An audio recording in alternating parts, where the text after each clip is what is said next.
Hi నమస్తే welcome to Myra media నేను మీ కేవీఆర్ ఆంధ్రప్రదేశ్లో వరదతో కూడిన బురద రాజకీయం ఎట్లా నడుస్తుందో చూస్తూనే ఉన్నాం కదా సాక్షాత్తు ముఖ్యమంత్రి చంద్రబాబు నాయుడు గారు ఈ 3 రోజుల వ్యవధిలో 3 సార్లు ప్రెస్ మీట్ పెట్టిండు ఇదంతా కవరేజ్ పిఆర్ స్టంట్స్ అని మీరు అనుకుంటే తప్పలేదు కానీ ఇంత పెద్ద విపత్తును డీల్ చేసే విధానం ఇదా అని జనం పొట్టు తిడతా ఉన్నారు ఇంకా తిట్ల గురించి మనం కొత్తగా మాట్లాడుకోవాల్సింది ఏం లేదు కానీ ఈ అసహనం దేని గురించి మాట్లాడితే వైఎస్ జగన్మోహన్ రెడ్డి గతంలో ఎప్పుడైనా వరదలను చూసిండా ఎప్పుడైనా ఆయన ముఖ్యమంత్రి హోదాలో ఫీల్డ్ విజిట్ చేసిండా రెడ్ కార్పెట్ పరుచుకొని నిన్న జనంలో తిరగడమైంది మోకాలలో నీళ్ళల్లో ప్యాంటు పైకి లగెత్తి తిరగడమైంది అని చెప్పి నిన్న మాట్లాడుతున్నాడు కదా ఈ అసహనం దేనికి అంటే వైఎస్ జగన్మోహన్ రెడ్డి జనంలోకి రావద్దా ఒక ప్రతిపక్ష నేతగా జనాన్ని కలిసి మాట్లాడాల్సిన అవసరం లేదా మాట్లాడకపోతే జనం నుంచి కూడా రియాక్షన్ వస్తుంది కదా ప్రతిపక్ష నేతకి ఏం బాధ్యత లేదా అని ఇప్పుడు పవన్ కళ్యాణ్ ఎట్లయితే తిడతా ఉన్నారో ఆ మాటలు ఆయన ఎందుకు పడాలి పైగా ఆయన జననేత అన్న ఒక పేరున్న నేపథ్యంలో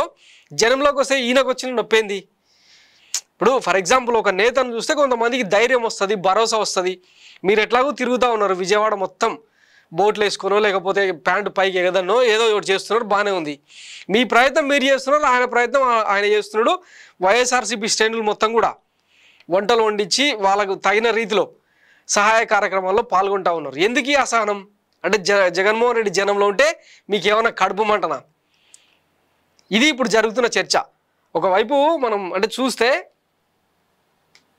వైఎస్ జగన్మోహన్ రెడ్డి ఎక్కడ అడుగు పెట్టినా కూడా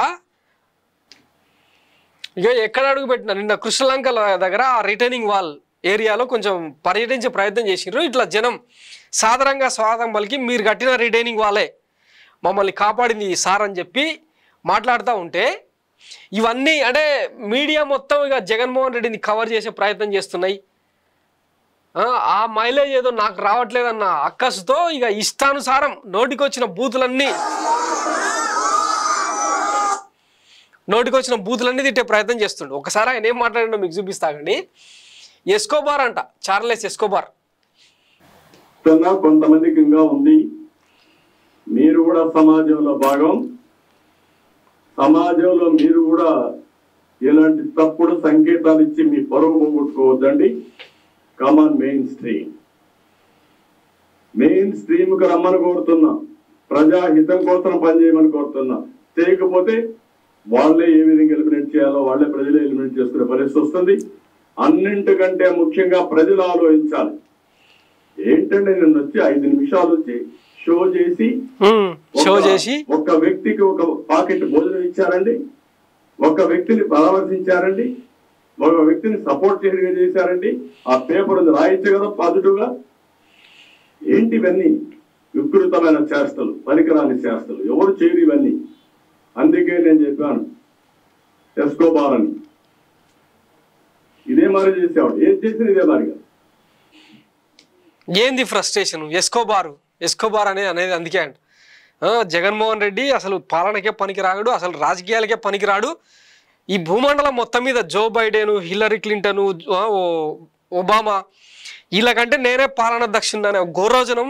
తలబిర్స్ ఏదైతే ఉంటుందో అది 74 ఏళ్ళు వచ్చినాయి తగ్గకపోవడం అదే అనమాట ఇంతకుముందు అనేటోడు కదా ఊరికి హైదరాబాద్ని ప్రపంచ పటంలో పెట్టిన ఫైల్స్ ఇట్లా సంఖ్యలో పెట్టుకొని న్యూయార్క్ వీధుల్లో తిరిగి పారిశ్రామికవేత్తలను తీసుకొచ్చిన ఈ గోరోజనం తగ్గించుకుంటే కొంచెం బాగుంటుంది ఎందుకు ఈ ఫ్రస్ట్రేషను ఇదే పరిస్థితుల్లో ఒకవేళ అంటే రివర్స్ చేసి చూడండి జగన్మోహన్ రెడ్డి ముఖ్యమంత్రిగా ఉండి ఈయన ప్రతిపక్ష నేతగా ఉండుంటే ఎన్ని శకాలు పడుతుండే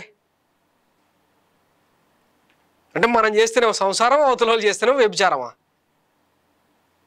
ఇట్లా ఉంది ఈయన ఫ్రస్ట్రేషన్ జనంలో జగన్ ఉంటే ఈయన కడుపు మంట ఎందుకంటే ఇప్పటికే జనాలు పొట్టు తిట్టవాటిని మీకు కొన్ని అవి చూపిస్తాగండి ఇక ఇక్కడ కనిపిస్తుందా కొంచెం జూమ్ చేయన్న ఈనాడు అమరావతి మేము రాసింది కాదు కదా ఈనాడు అమరావతి పేజీలో వచ్చిన వార్త ఏంటంటే 1.5 కిలోమీటర్లకు 40,000 వరద బాధితులను దోచుకుంటున్న ప్రైవేట్ బోట్ ఆపరేటర్లు ట్రాక్టర్పై తీసుకురావాలంటే ఒక్కో మనిషికి 1,500 నుంచి 2,000 వసూలు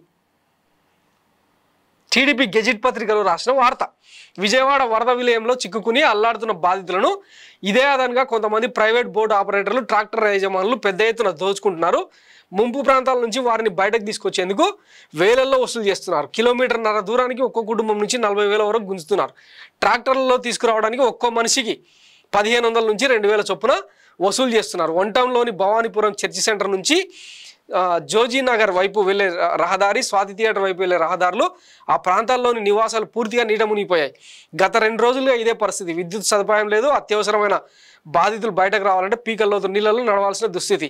ప్రభుత్వం బోట్లను ఏర్పాటు చేసినప్పటికీ క్షేత్రస్థాయిలో యంత్రాంగం నిర్లక్ష్యం వల్ల అవి బాధితుల వద్దకు సరిగ్గా చేరని పరిస్థితి. వీళ్ళు రాసిందే కదా, యంత్రాంగం క్షేత్రస్థాయిలో నిర్లక్ష్యంగా ఉంది అంటే మరి ఇక్కడ చంద్రబాబు అధికార యంత్రాంగం మొత్తం అటర్ప్లాఫ్ అయినట్టు వాళ్ళేగా చెప్తుంది. ఫస్ట్ వాళ్ళని సెటరైట్ చేయకుండా ప్రతిపక్ష నేత మీద పడి ఏడిస్తే ఆ కడుపు మంట తప్పిస్తే దాన్ని ఇంకేమంటారు? దీనికి ఎస్కోబారు ఇంకా ఇవి మన పచ్చపత్రికలలో పెద్ద పెద్ద హెడ్డింగ్లు వచ్చి జగన్ మీద బురద జల్లాలి. మీ దిక్కుమాల ప్రచారానికి ఇంకా మీ ఉల్టా ప్రచారానికి ఇంకా ఈ ఆంధ్రప్రదేశ్ ప్రజలు తెలియదేమోగా. ప్రతిపక్షంగా ఉన్నప్పుడు మొన్నటి ఎన్నికల ముందు వరకు ఎట్లాంటి దుష్ప్రచారాలు చేసిరో ఇంకా జనాలకు తెలీదా?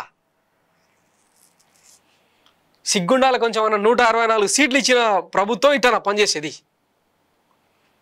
మాట్లాడితే జగన్మోహన్ రెడ్డి మీద బురద జల్లాలే. ఇగో మా ఆనది కూడా సెక్రటరియట్ పండుగలున్నా కూడా కాదని అక్కడ ఉన్నాం. 5 ఏళ్ళు అంటే ప్రభుత్వం మంత్రి కానీ ముఖ్యమంత్రి కానీ ఎవరైనా సరే ఒక్కరోజు ఫీల్డ్కి వచ్చారా? ఒక్కరోజు వచ్చాడు ఫీల్డ్కి. అది కూడా రెడ్ కార్పెట్ వేసి పెద్ద ఎత్తున ఫీల్డ్ విజిట్ చేశాడు. మామూలు కార్పెట్ వేసుకొని ఫీల్డ్ విజిట్. ఇప్పుడు పాపం విధి లేని పరిస్థితిలో బురదలు దిగారు. ఎందుకు దిగకపోతే గతి లేదు కాబట్టి. ఏంటి రాజకీయాలు, చెత్త రాజకీయాలు? ఏం మాట్లాడుతున్నారు మీరు?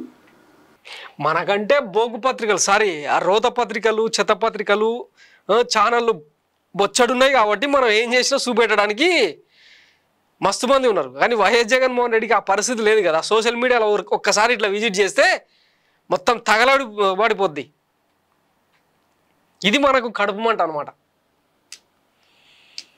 ఇగో జనంలో జగన్, బాబులో అసహనం. ఘోర పరాజయం పాలైన వైఎస్ జగన్మోహన్ రెడ్డి రాజకీయంగా మూటముళ్ళ సర్దుకొని ఎక్కడికైనా వెళ్ళిపోతాడని ముఖ్యమంత్రి చంద్రబాబు నాయుడు ఆయన పార్టీ నాయకులు అనుకున్నారు. కానీ పదే పదే జగన్ జనంలోకి వచ్చేలా మొన్నటి వరకు టీడీపీ నాయకులు, కార్యకర్తలు కారణమయ్యారు. అలాగే తాజాగా ప్రకృతి కారణమైంది. జనంలోకి జగన్ రావడాన్ని చంద్రబాబు నాయుడు ఆయన పార్టీ నాయకులు అస్సలు జీర్ణించుకోలేకపోతున్నారు.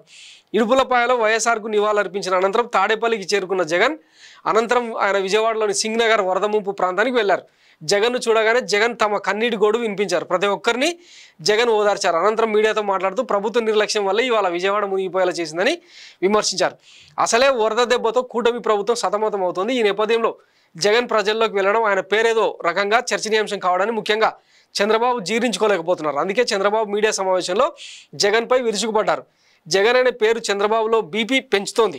ఇలాంటి నాయకుడిని తన జీవితంలో చూడలేదని మండిపడ్డారు. అసలు ఇలాంటి వ్యక్తి సీఎం ఎలా అయ్యారో అర్థం కావడం లేదని శివాలెత్తారు. బాబులో తీవ్ర అసహనానికి జగన్ మళ్ళీ జనానికి చేరువవుతుండడమే కారణం. రాజకీయాల్లో నాయకులపై ప్రజల కోపతాపాలు శాశ్వతంగా ఉండవు. జనంలోకి జగన్ వెళ్ళినప్పుడు కూటమిని నమ్మి ఓట్లు వేస్తే నేడు కష్టాలు వచ్చాయని జనం అనడం దేనికి సంకేతం? ప్రభుత్వ పాలనా రీతిలో అంతిమంగా ఏ రాజకీయ పార్టీనైనా ఎన్నికల్లో ఆదరించడం లేదా వ్యతిరేకించడం జరుగుతుంది. 2019లో చంద్రబాబు ఓడిపోయారు. 2024లో కనివిరి ఎరగని రీతిలో అధికారం సొంతమైంది. జనం నాడి గురించి బాబుకు బాగా తెలుసు కాబట్టి ఇప్పుడు ఆయనలో అసహనం కట్టలు తెంచుకుంటోంది. ఇదనమాట మనది ఈవీఎం ప్రభుత్వం, మెషిన్లతో మోసాలతో గెలిచిన ప్రభుత్వం అని అర్థమైన తర్వాత జనం కూడా మీది పనిచేసే ప్రభుత్వం కాదు, పనికిమాలిన ప్రభుత్వం అని ఒక కంక్లూజన్కి వచ్చిన తర్వాతనే ఈ అసహనం అంతా. ఉట్టిగా జగన్ మీద బడగాల్చి మీదేసడం, రాళ్ళేయడం ఇవన్నీ ఏంటంటే కడుపులో ఉబ్బరం తట్టుకోలేక అనమాట. ఇప్పుడు మన పాలన చక్కగా ఉంటే జగన్కు జనం ఆదరణ ఎందుకుంటుంది? అవసరం లేదు కదా. ఏమన్నా 3 రోజుల నుంచి నీళ్ళనే ఉన్నా అని చెప్తుండే ఈయననే. సెక్రటేరియట్ని వదిలిపెట్టి కలెక్టరేట్నే సెక్రటేరియట్గా మార్చుకొని మొత్తం మానిటరింగ్ చేస్తున్నాను. మళ్ళీ సెక్రటేరియట్ ఎందుకు అంటే అక్కడ అది మునిగింది. వాస్తవంగా ఆ సెక్రటేరియట్ అంటే అమరావతిలో కట్టిన తాత్కాలిక సెక్రటేరియట్లో కూర్చొని మానిటర్ చేయాల్సినోడు విజయవాడ కరకట్ట మీద కూర్చొని ఎందుకు చేస్తున్నంటే ఇవన్నీ దాచినా దాగని నిజాలన్నమాట. ఇది మన దిక్కుమాల పాలన. Thanks for watching Mara media. నేను మీ కేవీఆర్. Thank you.